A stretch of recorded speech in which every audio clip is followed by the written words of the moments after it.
Hello ji and welcome you all to Eduliva. तो चलिए आज क्लास को शुरू करते हैं। आज मैं आपको एस सिमिलरिटी बताऊंगा। ये कहता है कि यदि किसी दो ट्रायंगल में करस्पॉन्डिंग साइड्स का रेशियो सेम हो तो वो दोनों ट्रायंगल सिमिलर होता है। तो देखिए यही गिवन है, करस्पॉन्डिंग साइड का रेशियो सेम है। तो हमें एक्चुअली प्रूफ क्या करना है कि करस्पॉन्डिंग साइड का रेशियो सेम है, इसीलिए इसका करस्पॉन्डिंग एंगल बराबर है। और जैसे ही करस्पॉन्डिंग एंगल बराबर होगा तो यही तो दो कंडीशन है कि करस्पॉन्डिंग साइड का रेशियो सेम होना चाहिए और करस्पॉन्डिंग एंगल बराबर यदि दो ट्रायंगल में हो तो वो दोनों ट्रायंगल सिमिलर होता है। तो पहला तो दे रखा है, दूसरा प्रूफ करेंगे उस दिए हुए इन्फॉर्मेशन से, और जिसके बेसिस पर हम कह पाएंगे कि ये दोनों ट्रायंगल सिमिलर है। तो चलिए लिखते हैं। हमें गिवन क्या है? गिवन है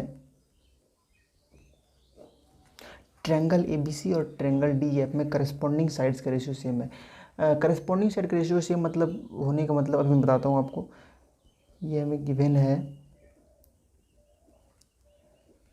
in triangle ABC and triangle DEF corresponding side का रेशियो सेम होने का मतलब यदि मैं AB करस्पॉन्डिंग DE को मानता हूँ तो AB बट्टा D, AB बाई DE जो है वो इक्वल है। अगर BC करस्पॉन्डिंग EF है तो BC by EF equal to AC by DF। Corresponding side का रेशियो सेम होने का मतलब यही है कि एक करस्पॉन्डिंग यदि अपने D को माना तो एक corresponding D, B corresponding C corresponding AB बटा D बराबर BC बाई EF बराबर AC बाई DF। यही हुआ करस्पॉन्डिंग साइड्स का रेशियो सेम होने का मतलब, मैथमेटिकल मतलब ये हुआ। तो ये हमें गिवन है। वी हैव टू प्रूव, ठीक है, if in two triangles sides of one triangle are proportional to the sides of the other triangle then their corresponding angles are equal. ये चीज़ें हमें प्रूफ करनी है। ये तो दे रखा, दूसरा प्रूफ करना है करस्पॉन्डिंग एंगल बराबर। तो करस्पॉन्डिंग तुमने ए करस्पॉन्डिंग डी माना है, बी करस्पॉन्डिंग और सी करस्पॉन्डिंग आप लिखा हुआ इन्फॉर्मेशन इस तरीके से उससे पता चलता है। तो to prove angle A is equal to angle D, angle B is equal to angle E and angle C is equal to angle F, ये हमें प्रूफ करना है। और जैसे ये प्रूफ होगा तो इस वजह से ये दोनों ट्रायंगल क्या हो जाएंगे? सिमिलर, क्योंकि ये और ये दो कंडीशन मात्र है दो ट्रायंगल को सिमिलर होने के लिए। ये दे रखा है, इस इंफॉर्मेशन से ये प्रूफ करेंगे। और जैसे ये प्रूफ होगा तो ये ट्रायंगल और ये ट्रायंगल सिमिलर हो जाएगा। Hence triangle ABC is similar to triangle DEF, ये हमें प्रूफ करनी है। अब हमें इसके लिए कंस्ट्रक्शन करना पड़ेगा। तो कंस्ट्रक्शन होगा एक, इसमें देखिए क्या होगा।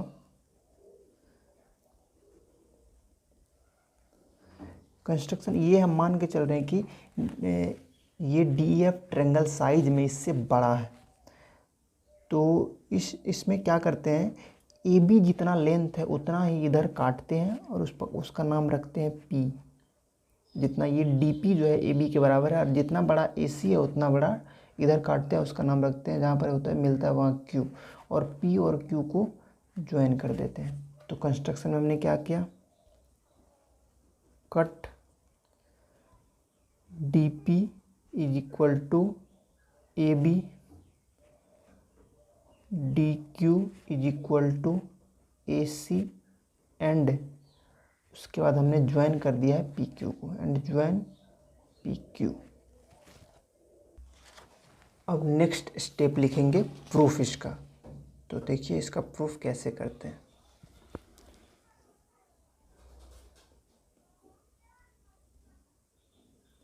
ये चीज़ें हमें दे रखा है ना, देखिए अब ये हमें दे रखा है AB by D equal to BC by EF equal to AC by DF। तो हम इन दोनों को यूज करेंगे, AB बाई DE बराबर AC बाई DF। तो ये हमें दे रखा है AB by DE is equal to AC by DF। ये आया कहाँ से? ये गिवन है। नाउ अब देखिए AB और DP तो कंस्ट्रक्शन से बराबर है। देखिए AB और DP कंस्ट्रक्शन से दोनों बराबर है। AB और DP बराबर AC और DQ बराबर। तो AB के बदले में DP लिख देते हैं और AC, बाकी DE वैसे का वैसे, AC के बदले में DQ और नीचे DF वैसे का वैसे। ये कहाँ से आया? As A B is equal to D E, A C is equal to D Q by construction. ठीक है, अब इसको रिवर्स कर देते हैं। D P by D E बराबर D Q by D F है, दोनों तरफ इस रिवर्स करेंगे तो कोई फर्क तो पड़ने वाला है नहीं। तो D E by D P, ऐसा क्यों कर रहा हूँ मैं आपको समझाऊंगा, ऐसा रिवर्स क्यों कर रहा हूँ। D E by D P is equal to D F by D Q, दोनों बराबर है, दोनों तरफ सेम काम किए। सॉरी, ये डी एफ होगा, D F by D Q. यहाँ पर क्या किया, on reversing both sides, on reversing. अब दोनों तरफ एक घटाएंगे, on subtracting one both sides. मैं समझाऊंगा ऐसा क्यों कर रहा हूँ। On subtracting one both sides, चलिए एक घटाते हैं। तो D E by D P minus one is equal to D F by D Q minus one. LCM लेने पर ये डी पी वहाँ आएगा, D E minus D P by D P is equal to D F minus D Q by D Q. सोच रहे कैसे होती है, यहाँ पर कुछ नहीं तो वन, डी एफ और डी क्यू और वन का एलसीएम तो डी क्यू होगा, फिर डी क्यू को डी क्यू से डिवाइड करने पर वन होगा, वन को डी एफ से मल्टीप्लाई करेंगे डी एफ आएगा। यहाँ पर तो वन है ना, डी क्यू को जैसे आप वन से डिवाइड करो तो डी क्यू ही होगा, और डी क्यू को वन से गुना करने पर यहाँ पर डी क्यू हो जाएगा। नाउ देखिए, D E minus D P और D F minus D Q क्या है। डी ई किधर गया, D E minus D P, P E हो रहा है, और D F minus D Q, Q F हो रहा है। मतलब D E minus D P जब पी ई है तो D E minus D P के बदले में हम लोग पी ई रख सकते हैं, और नीचे तो डी पी है ही बराबर, और D F minus D Q, D F minus D Q के बदले में क्यू एफ रख सकते हैं। तो ये Q F by D Q. अब एक बार इसको फिर से रिवर्स कर दीजिए। जैसे D P by D P है तो इसको डी पी बाई पी और इसको डी क्यू बाई क्यू, क्योंकि सेम बराबर है और सेम काम करेंगे, सेम ऑपरेशन करेंगे तो कोई फ़र्क पड़ने वाला तो है नहीं। तो रिवर्स करने के बाद क्या होगा, D P by P E equal to D Q by Q F. इसको इक्वेशन फर्स्ट मान लेते हैं ऑन रिवर्सिंग, ये रिवर्स करने पर आया है। अब देखिए, ये जो इक्वेशन वन है इसको इसमें मतलब समझते हैं इस ट्रायंगल डी ई एफ में। क्या मतलब है कि D P by P E बराबर D Q by Q F है। आप याद करो थेल्स थ्योरम का कन्वर्स या converse of B P T, उसमें यही कहता है ना कि यदि एक लाइन दो साइड को इस रेशियो में बांटता है कि वो इस तरह से है, ये लाइन पी क्यू की वो डी ई और डी एफ को सेम रेशियो में बांटता है, तो वो लाइन पी क्यू जो होगा वो ई एफ के पैरेलल होगा। तो इसीलिए अब हम कह सकते हैं कि ये पी क्यू जो होगा वो पैरेलल होगा। लिखेंगे अब, now in triangle D E F, equation one से हमें क्या मिला है, from equation one D P by P E is equal to D Q by Q F. तो hence by converse of Thales theorem, converse of Thales theorem बोले या BPT बोले एक ही बात है। Hence by converse of BPT क्या हो जाएगा, ये लाइन जो होगा ये पी क्यू पैरेलल हो जाएगा ई एफ की। ये कन्वर्स ऑफ बीपीटी आप देख सकते हैं, ये प्रूफ किया हुआ हमने, पी क्यू, इसीलिए P Q parallel to E F हो गया। अब देखिए, यदि P Q parallel to E F है, ये P Q parallel to E F है, तो ये वाला एंगल इसके बराबर होगा और ये वाला एंगल इसके बराबर होगा करस्पॉन्डिंग एंगल से। तो हेंस एंगल पी जो होगा वो एंगल ई के बराबर होगा, एंगल क्यू एंगल एफ के बराबर होगा। Hence angle P is equal to angle E and angle Q बराबर एंगल एफ। इसको मान लेते हैं इक्वेशन सेकेंड। और ये हुआ कैसे, बाय करस्पॉन्डिंग एंगल, क्योंकि ये दोनों करस्पॉन्डिंग एंगल है तो बराबर होंगे ही जब लाइन पैरेलल है तो, बाय करस्पॉन्डिंग एंगल्स। ठीक है, अब हम इन्हीं दोनों ट्रायंगल में काम करेंगे, डी पी क्यू और डी ई एफ में। तो देखते हैं, चलिए। No in triangle D P Q and triangle D E F. अच्छा हाँ, वन जोड़े थे उल्टा पुल्टा, वहाँ जो रिवर्स किए थे वो इसलिए कह रहे ताकि ये रिजल्ट मिल सके, और हमें पता था कि वहाँ से ये रिजल्ट ला सकते हैं, और वहाँ पर हमें घटाना पड़ता तभी तो ये पी आ पाता।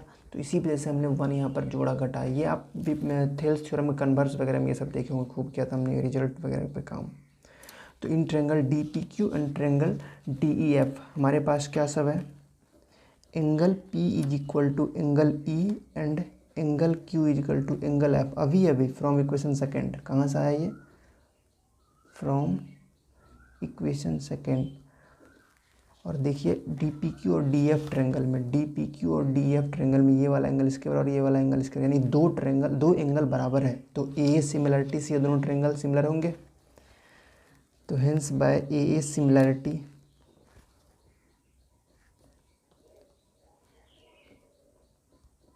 ट्रायंगल डी पी क्यू जो है वो सिमिलर हो जाएगा ट्रायंगल डी ई एफ के।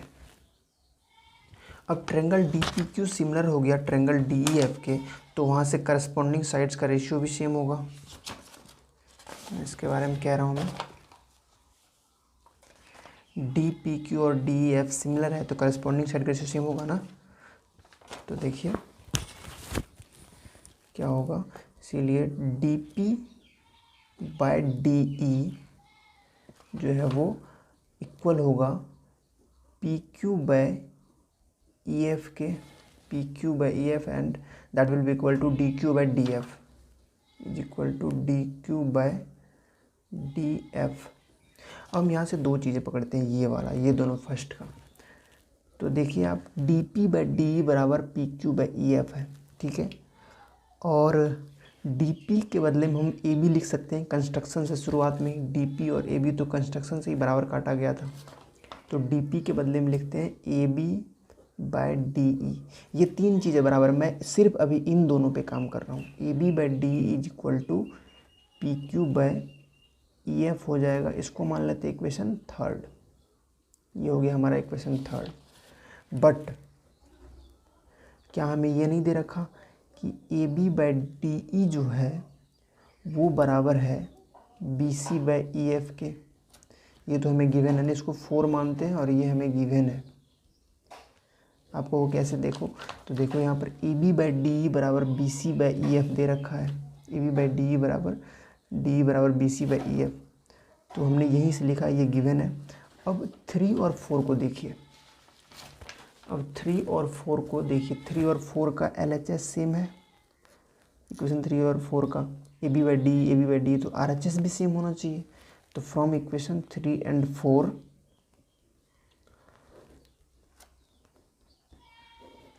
We have P Q by E F is equal to B C by E F. तो ये जैसे ही मिला तो अब ई एफ से ई एफ कैंसिल आउट हो जाएगा, नीचे है। तो बचा क्या हमारे पास, P Q is equal to B C. तो हमें P Q is equal to B C मिल गया है। अब ध्यान से देखिए, हमें P Q is equal to B C मिला है। अब फाइनली हम ट्रायंगल ए बी सी और ट्रायंगल डी पी क्यू में काम करेंगे। कौन कौन ट्रायंगल कह रहा हूँ, A B C D P Q, इन दोनों ट्रायंगल में।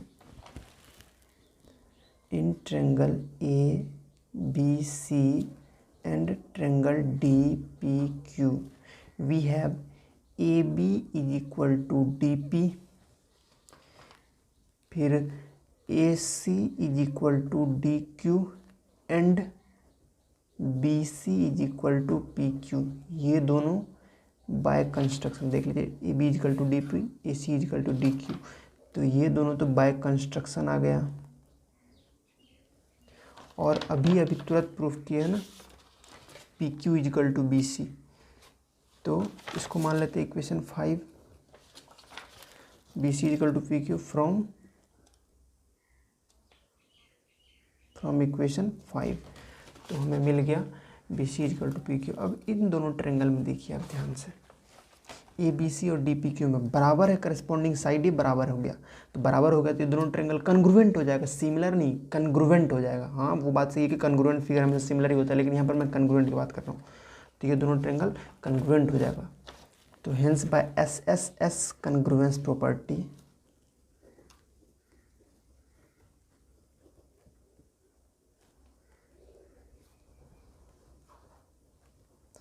क्या होगा, triangle A B C congruent हो जाएगा ट्रायंगल डी पी क्यू के।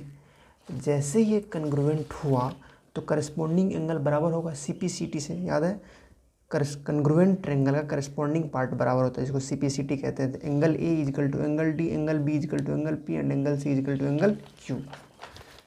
तो हेंस बाय सी पी सी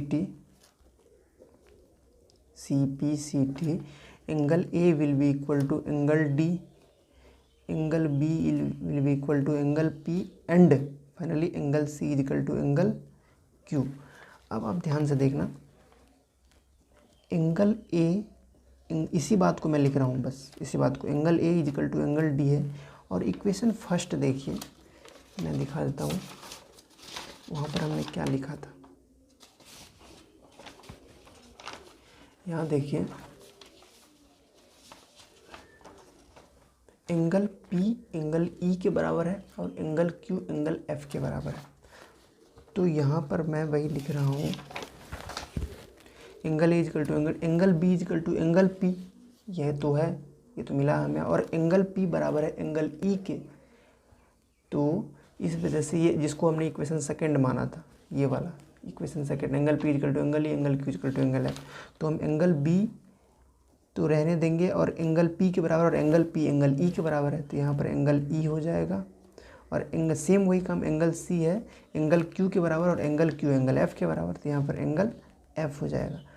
तो ये तो जैसे का तैसे रहा, इसमें तो कुछ हुआ, लेकिन इन दोनों में इक्वेशन यूज किया फ्रॉम सेकेंड, तो लिख देते हैं फ्रॉम सेकेंड। देखिए शुरुआत में हमने क्या लिखा था, हमें टू प्रूव में ही करना है कि करस्पॉन्डिंग एंगल बराबर angle A is equal to angle D, angle B is equal to angle E, angle C is equal to angle F. क्या हमने ये प्रूफ कर दिया, angle A is equal to angle D, angle B is equal to angle D and angle C is equal to angle F. तो इस वजह से दोनों ट्रायंगल क्या हो जाएंगे, सिमिलर हो जाएंगे। तो hence triangle A B C is similar to triangle D E F, और यही हमने प्रूव कर। देखिए हमने कहाँ से क्या प्रूव किया, हमें क्या दे रखा था, ए बी सी और डी एफ ट्रायंगल में करस्पॉन्डिंग साइड्स का रेशियो सेम है। हमें क्या प्रूफ करना था कि इसीलिए जैसे ही करस्पॉन्डिंग साइड का रेशियो सेम है तो उस वजह से उसका करस्पॉन्डिंग एंगल भी बराबर होता है। देखिए हमने करस्पॉन्डिंग एंगल बराबर किया है प्रूफ, और तब हम कह पाए कि दोनों ट्रायंगल सिमिलर है। याद रखना दोस्तों, दो ट्रायंगल सिमिलर होने का कंडीशन ऐसे डिफाइन किया गया है कि यह उनका पहला कंडीशन है कि उनका करस्पॉन्डिंग साइड्स का रेशियो सेम होना चाहिए, और दूसरा कंडीशन है कि उनके करस्पॉन्डिंग एंगल बराबर होने चाहिए। ये दो कंडीशन है, लेकिन जब हम लोग थ्योरम पढ़ते बाद में जब इसको देखा गया, ऑब्जर्व किया गया, तो पता चला कि यदि एक कंडीशन फुलफिल होता है तो दूसरा ऑटोमेटिक हो जाता है। और इसीलिए तो हम लोग इसको पढ़ते हैं कि जब भी क्वेश्चन में आएगा अब जो कहीं पर करस्पॉन्डिंग साइड्स का रेशियो सेम, तो हम इतना काम थोड़े करेंगे, इस थ्योरम की मदद से लिखेंगे सीधा S S S similarity theorem से दोनों ट्रायंगल सिमिलर हो जाएगा। इसीलिए तो करते हैं इसको प्रूफ, ताकि सवाल में यूज कर पाए। तो ये है इसका बेनिफिट। तो अभी हमने देखा कि यदि दो ट्रायंगल में करस्पॉन्डिंग साइड्स का रेशियो सेम है तो उनका करस्पॉन्डिंग एंगल भी बराबर होता है, और इस वजह से दोनों ट्रायंगल सिमिलर होते हैं, और इसी को कहते हैं एस एस एस सिमिलैरिटी। तो ये प्रूफ हो गया। आई होप कि आपको समझ में आया होगा। यदि समझने में कहीं पर कोई परेशानी है तो निश्चित हमें कमेंट करें, मैं आपके कमेंट का जवाब दूंगा। Thank you.